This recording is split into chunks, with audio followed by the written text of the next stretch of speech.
Un cours en miracle, 148 chapitre 18.2. La disparition du rêve. 2.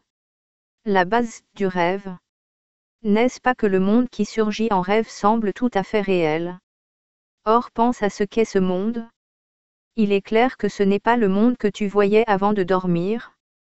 Plutôt, c'est une distorsion du monde, uniquement planifiée selon ce que tu aurais préféré.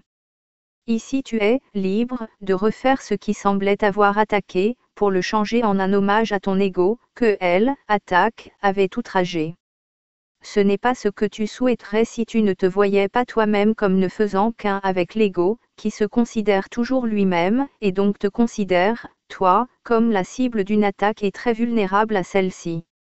Les rêves sont chaotiques parce qu'ils sont gouvernés par tes désirs conflictuels, par conséquent, ils ne se soucient pas de ce qui est vrai. Ils sont le meilleur exemple que tu puisses avoir de la façon dont la perception peut être utilisée pour substituer les illusions à la vérité.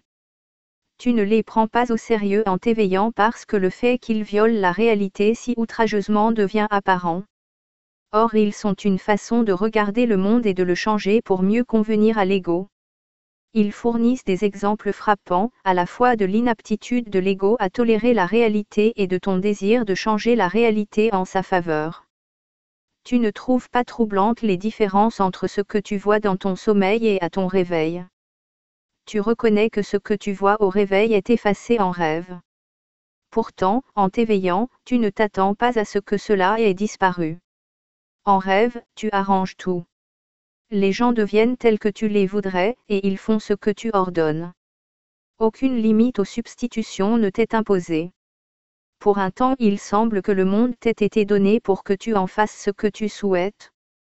Tu ne te rends pas compte que tu l'attaques, que tu essaies d'en triompher et de le mettre à ton service. Les rêves sont des crises de colère perceptuelle, dans lesquelles tu raroles littéralement, je le veux ainsi.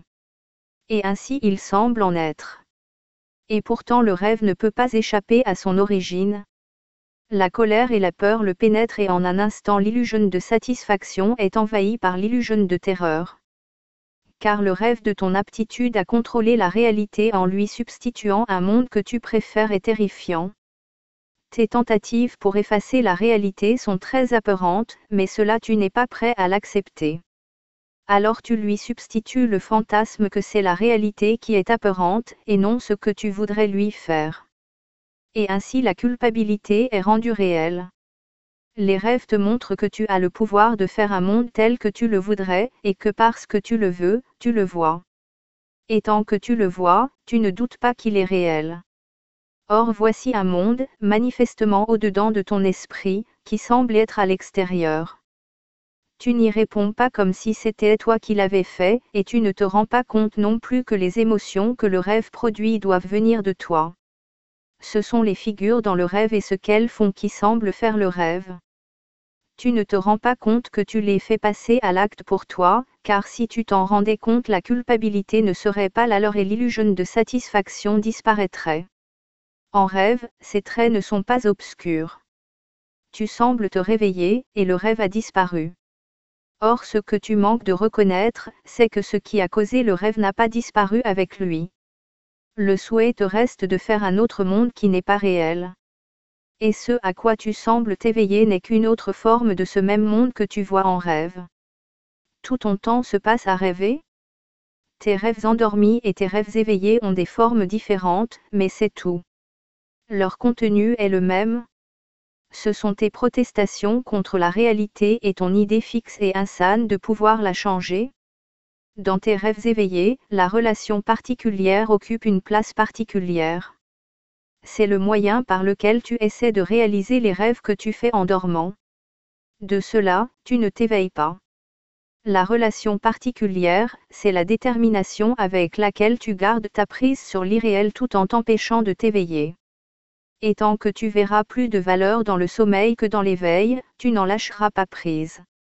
Le Saint-Esprit, toujours pratique dans sa sagesse, accepte tes rêves et les utilise comme moyen de t'éveiller.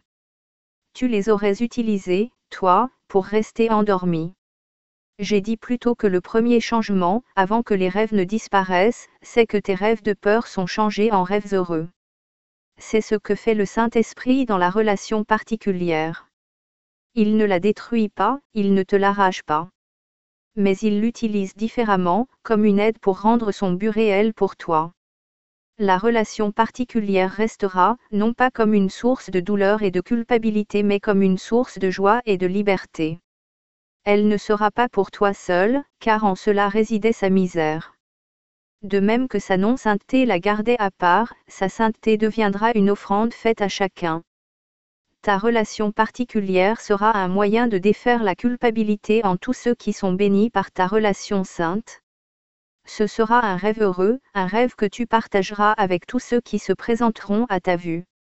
Par ta relation sainte s'étendra la bénédiction que le Saint-Esprit a répandue sur elle. Ne pense pas qu'il ait oublié qui que ce soit dans le but qu'il t'a donné. Et ne pense pas qu'il t'ait oublié, toi à qui il a offert le don. Il utilise tous ceux qui font appel à lui comme moyen pour le salut de chacun. Et il éveillera chacun par toi qui lui as offert ta relation. Si seulement tu reconnaissais sa gratitude. Ou la mienne par la sienne. Car nous sommes joints en un seul but, étant avec lui d'un seul esprit. Ne laisse pas au rêve le pouvoir de te fermer les yeux.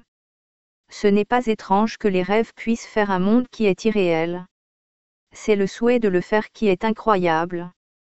Ta relation avec ton frère est maintenant devenue une relation dans laquelle le souhait a été enlevé, parce que son but a été changé d'un but de rêve à un but de vérité.